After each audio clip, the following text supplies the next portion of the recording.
போறதா தெரிகிறீங்க. என் கணவர் வந்தா எங்கள் மேல அதிக கோபம் கொள்ளுவார். அதனால் எங்க வடபாத்து வந்து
உன் கணவனார் வந்த போதிலும் உச்சிவேலை தவறுவிற்கு முன்பாக வந்தால் உன் மனமாலயத்திலே வந்து நம்ம சிப்பேன்.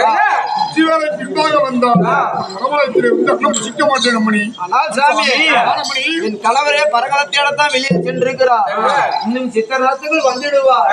வந்த உடனே சீக்கிரமாக வர சொல்றேன். தாங்கள் அந்த ஆத்திமத்தில்